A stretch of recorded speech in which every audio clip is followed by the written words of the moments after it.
I want to take you back to the yesteryear of 2005. The internet was a much different place. George W. was president, and music, well, just wasn't up to snuff for a 14-year-old hawk. In a land of Rascal Flatts, Green Days, and Black Eyed Peas, I was on a hunt for my identity, and being drawn to music, the radio hitters just weren't doing it for me. In the age of MP3 players, I had the entirety of music at my disposal to sift through and discover what connected with me. Enter stage left, Black Sabbath. The Devil's Triad in full force, drawing me in, and the rest is history. Ozzy, Tony, Geezer, and Bill opened a doorway for me into the greatest genre of music ever spawned by humankind, heavy metal. Everything that came after them exploded in creativity and emotion, and they are the absolute foundation of heavy metal as a movement. Not just in the sound, but in the deep, dark content of the music. Sure, plenty of other bands contributed to the initiation and evolution of heavy metal, but to many, the starting line is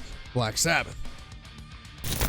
Ladies and gents, welcome to the first episode of Hawk and Load History, a series of videos detailing the history of heavy metal's most influential bands and figures. And if you're here for the previous content that I've made, don't worry, it'll still be here, but unfortunately with YouTube's recent rule changes and the morally gray nature of it, it would appear that I missed the boat. So I figured I'd talk about and tell stories of something I'm even more passionate about. And I think a lot of you may also share that sentiment. Today we're headed back to the beginning, to the band that, to many, started it all. We're going across the pond to Birmingham, England, and to four young men that found themselves in a whirlwind of fame, music industry corruption, and eventually, immortality. If we're going to start telling heavy metal history, what better band to start with than Black Sabbath?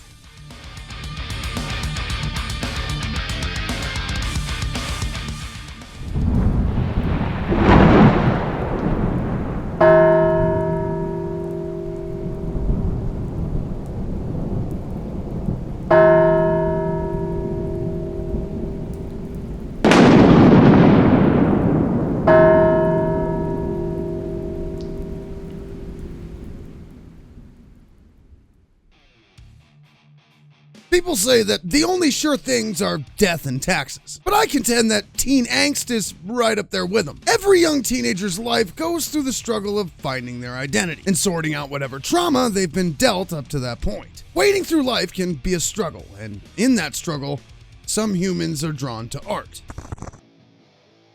The art of music and the emotional expression that it represents are integral to healing the human condition. And few other genres of music connect with the soul as heavy metal does. From its inception in the early 70s, to thrash and hair metals in the eccentric 80s, to every subsect formed thereafter. A distorted guitar, heavy bass, breakneck percussion, and tortured lyrics alleviate the pain and suffering, if only for a moment. The impact that heavy metal has not only on its listeners, but the cultures of everything from American censorship laws to LGBTQ inclusion is as palpable today as it ever has been.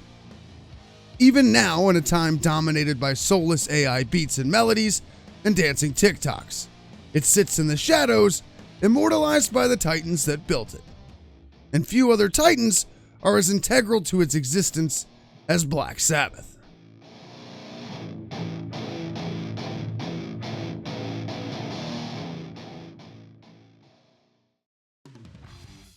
In 1968, following the disbanding of their group Mythology, guitarist Tony Iommi and drummer Bill Ward set out to form a new, heavy blues rock band. They recruited bassist Geezer Butler, and from a music store ad reading "Ozzy Zig needs gig," vocalist Ozzy Osbourne. Iommi had actually gone to school with Osbourne, noting to Bill that he knew an Ozzy, but it couldn't be him. It was. Iommi was immediately against the idea, and Ozzy doesn't quite recall how he convinced him to give it a shot, but he did. Probably the fact that he owned a PA system, it would be a draw for local music venues and allow versatility in where and when they could perform. Originally named the Polka Tulk Blues Band, the quartet, along with a slide guitarist and saxophone player, set out to make a name for themselves in the Birmingham scene. Iommi, feeling as though the additional members weren't as dedicated, trimmed the band down to the four founders we know today and continued forward under the moniker Earth. In 1969, as Earth toured and performed around England, They were often mistaken for a different group using the same name. Across the street from their rehearsal space was a movie theater, featuring a movie starring horror icon Boris Karloff, titled Black Sabbath. Adopting not only the name, but the dark and mystic theme of horror in general. As bassist Geezer Butler saw people lining up to see the film, he pondered about how it was strange that people spend so much money to see scary movies. Following the revelation, Butler and Osborne wrote a self-titled single, heavily influenced by the writings of horror and adventure story writer Dennis Wheatley, in a vision that Butler had of a dark figure standing at the end of his bed. The song is structured with the musical tritone known as the Devil's Triad, and coupled with the darker lyrics, birthed what was to become the starting line of heavy metal's reign.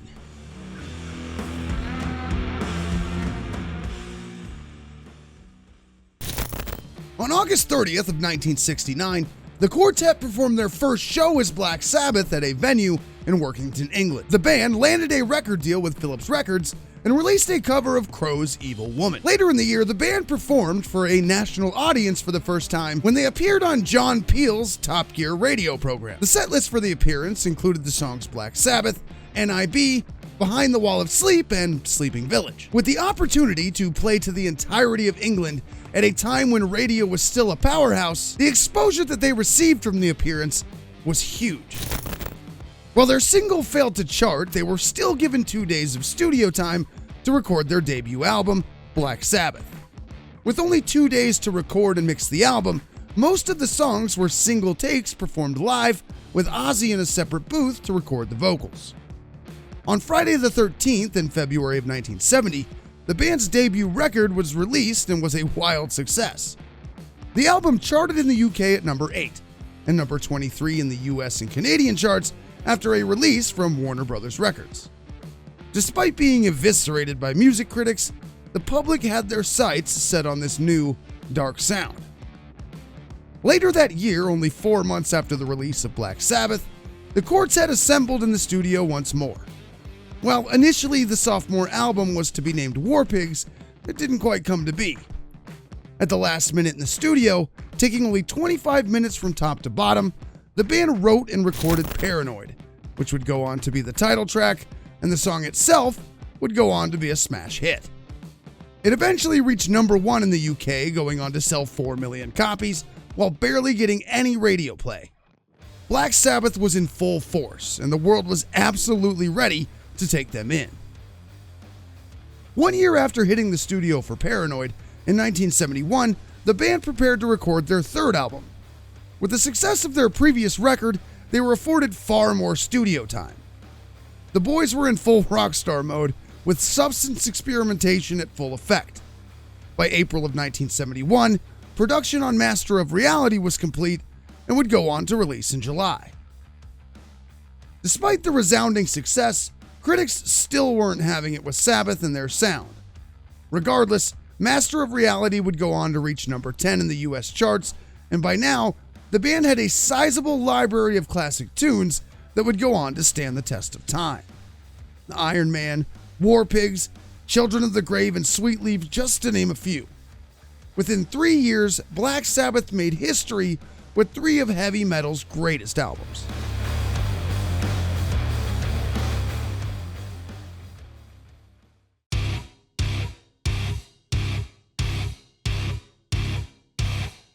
In September of 1972, after a rough recording and production cycle, the band released Volume 4.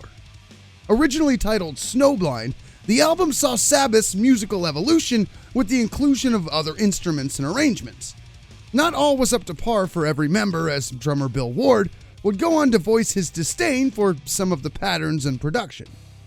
The tour that followed would go on to cement Black Sabbath as a hard rock and heavy metal powerhouse, with each member in their prime. After the Volume 4 World Tour, the band gathered in Los Angeles, California to record their next record. They rented a house and began writing, but with a combination of writer's block and substance abuse issues, they weren't getting anywhere with new material. They returned home to England and began rehearsing at the Clearwell Castle, playing in the dungeons to inspire atmosphere and ambiance. It was here that the next album's title track, Sabbath Bloody Sabbath was written after Iommi stumbled upon the main riff, setting the sound and tone for the songs that followed. With the release of Sabbath Bloody Sabbath, the band began to turn the critics to their side and became the band's 5th consecutive platinum release. By this stage, heavy metal was in full force and poised to take over the world. Sabotage was released in July of 1975 and saw Black Sabbath setting out to make a rock record. With personal favorites like Hole in the Sky, Sabotage simply continued the legacy of, at this point, heavy metal's pioneers. However, not all was well in the kingdom of Sabbath. As the band gathered in Miami, Florida in 1975, with a mission to complete yet another smash hit album, Osbourne began to feel disconnected and less interested in Black Sabbath as an entity. He pondered what it would be like to work with other musicians. The chemistry and turmoil affected the musical process. And while Technical Ecstasy was another hit for the monolithic Titans, when viewed from our position here in the future, you can almost feel the spark begin to die down. The magic that produced the timeless classics of Sabbath's first 5 albums was waning. Ozzy was so disconnected and the band was so embroiled in substance abuse that just days before entering the studio to record what would become Never Say Die, Osbourne abruptly quit the band. It would take months to write the songs for the remaining members. Ozzy was very briefly replaced by former Fleetwood Mac vocalist Dave Walker, but eventually, Ozzy was brought back on and the band pressed forward with recording. Never Say Die was released in September of 1978, and while the album contained some of my personal favorite tracks, the gas was empty and the fires were doused. The band would go on to tour lazy and uninspired, and the public could tell that something wasn't right with the heavy metal frontrunners. Afterward, the band spent nearly an entire year trying to put together new material. However, the era of Black Sabbath with Ozzy Osbourne at the helm was soon to come to an end.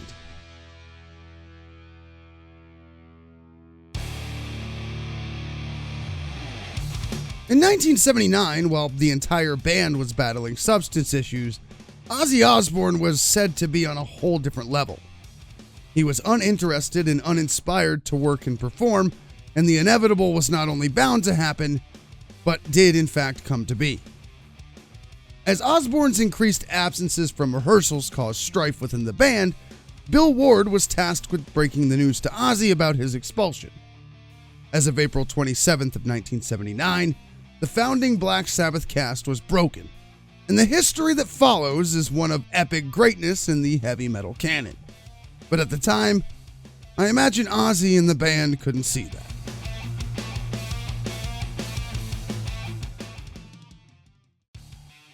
As the band pushed forward, the future Mrs. Osbourne, Sharon, suggested to them that they check out Ronnie James Dio. Dio and the band would go on to release classics like Heaven and Hell and Mob Rules, and even sparked a bit of an Ozzy versus Dio rivalry between fans. Ozzy Osbourne would go on to form a new band, originally intended to be named Blizzard of Oz, but after a misprinting of the logos on the release of their first album, they would come to be known simply as Ozzy's solo act. Both of these eras will eventually get a Hawk and Load history video, so don't be upset that we didn't venture further. Over the years, Ozzy would go on to reunite with Black Sabbath a couple of times, with their official final tour taking place in 2016 and 2017, notably without Bill Ward. In the summer of 2013, they released an album titled 13, and would even go on to win a Grammy for the track God Is Dead, this also notably without Bill Ward, instead recruiting Rage Against the Machine drummer Brad Wilk. And while the band attempted to follow up with another album, it was ultimately canceled and they officially parted ways in 2017. The end was the end. Ozzy has expressed interest in doing shows with Black Sabbath in recent years. In 2023, Ozzy announced that his health was prohibiting him from continuing his solo tour, so the chances seem kind of slim that a Black Sabbath reunion will ever happen.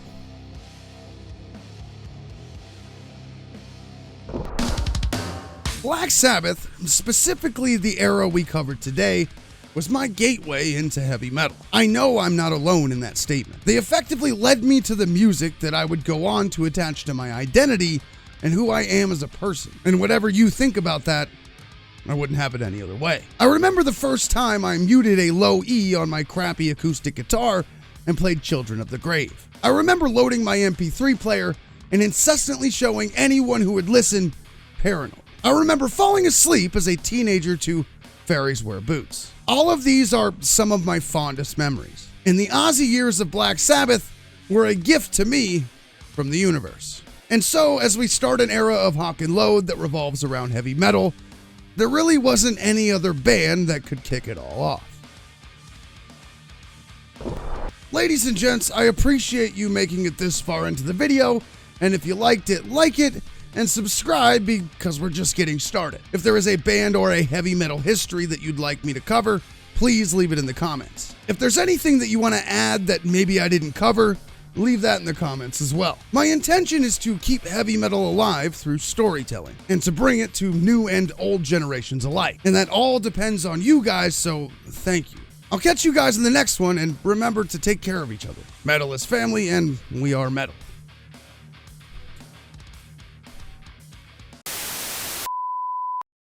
Okay, no, I'm gonna do it. Hold on. Not to be that guy, but I do have a Patreon, and with the Patreon, I don't really know what I'm gonna give you guys yet, but I'm gonna give you guys something. There are $3 and $5 tiers, and I'm currently trying to figure out what kind of cool stuff that I can give you guys for doing so. If you're feeling it, you don't have to, but if you want to support me in the mission here of bringing heavy metal to the masses, all I wanted to be my whole life was James Hetfield. But, you know, here we are on YouTube. So if you're interested in supporting me, what I'm doing here, I'm going to find really cool stuff for you guys. There is an exclusive inclusion in my Discord for patrons right now.